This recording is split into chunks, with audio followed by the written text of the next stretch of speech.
Back to the channel, and there's nothing. I'm Jam, and let's get to it.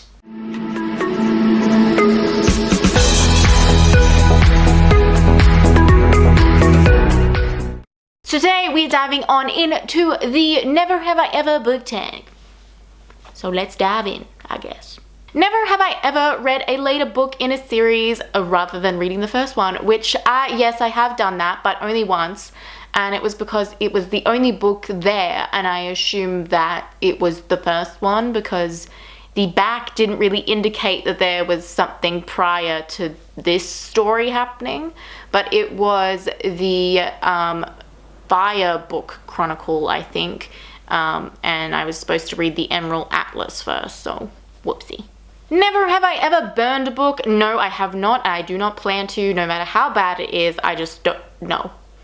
Absolutely not. Never have I ever read a book I knew I was going to hate, and I don't believe so. I normally go in to reading with a pretty open mind. I like to get at least 10 chapters or 50 pages in, depending on where that falls. Sometimes page 50 comes after or before. Anyway, so I give it a good chance before I decide, nope, this is not for me. And even then I will persist with it just to see what happens. And then that's when I would decide I hate it. Never have I ever written a fan fiction about my favorite books. I definitely have, 100%, cannot lie about that.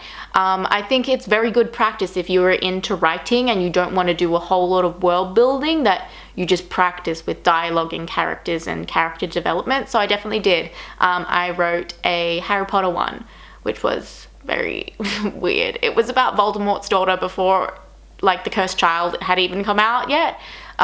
So yeah, you can read that if you want. I can find it at some point and show it to you, and it's really bad. I went back and looked at it recently and I was like, why do people like this?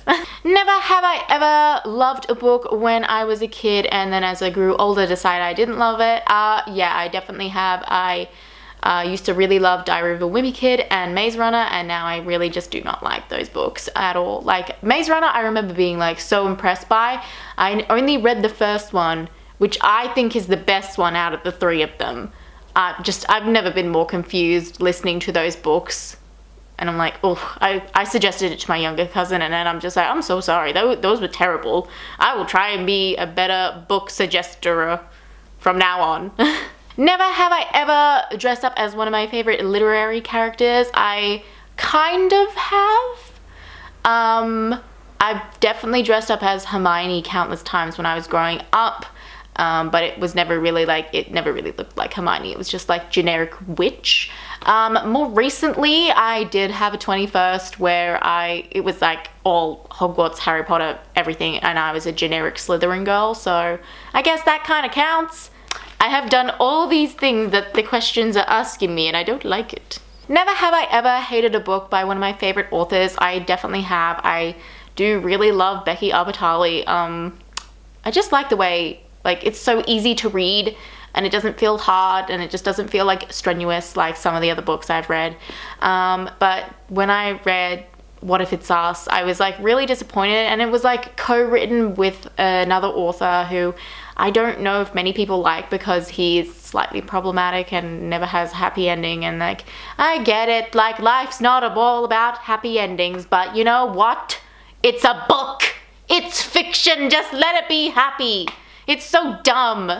Honestly, that book annoyed me for so many different reasons, only because like they seemed to really like each other, and they like their problems were just seemed so small and easily fixed. I don't know why they weren't. Communication, like I feel like that's why many relationships end, because you're not communicating with each other and you just don't realize the other person's needs. Never have I ever gone into a bookstore intending to buy one book but come out with many. Of course, this always happens with people who love to buy books. They're just like, well, I'll just go in here for this one thing and oops, I now have 5,000 books. Well, not necessarily that crazy amount, but definitely gone in to buy one and I've come out with like maybe 3 books or maybe more in total. I never leave a bookstore with like only one book. I think that's just depressing. I think it's only happened a couple of times when I'm buying a gift. And it's definitely just one book. I'm just like, this is all you're getting. The rest of my money goes to me for more of my own books. Never have I ever read the end of a book before I finished it. I definitely did this when I was younger. I used to flip through the book and look at what the last line was. It didn't really ever ruin it for me from memory, although I've done it recently and I ruined something for myself and I did not care for what it was. It was in The Seven Husbands of Evelyn Hugo, and I was not impressed with what I saw. It was one of the newspaper clippings because I closed it, and I have the habit of like, here, let me just get a book that's close to me. I have the habit of closing the book, like at this page, let's say, closing it and then doing this because I don't know why. And so I've definitely ruined books for myself in doing that. It's not fun. Never have I ever read the book without the dust cover on. I have, because if the dust cover is not attached to the book, I find it just gets in the way. So I just generally take it off and put it away. And in high school, I did it a lot because I had a lot of books that weren't like Laminex to, the dust cover wasn't Laminex to the book, which I found was annoying. And if I was going to put it in my bag, I didn't want the dust cover, which is like paper, to like rip and be destroyed. So I like used to like put it aside. Anyway guys, that is all I've got for you today. Please like, subscribe, because that is always nice, and I will see you next time. Goodbye.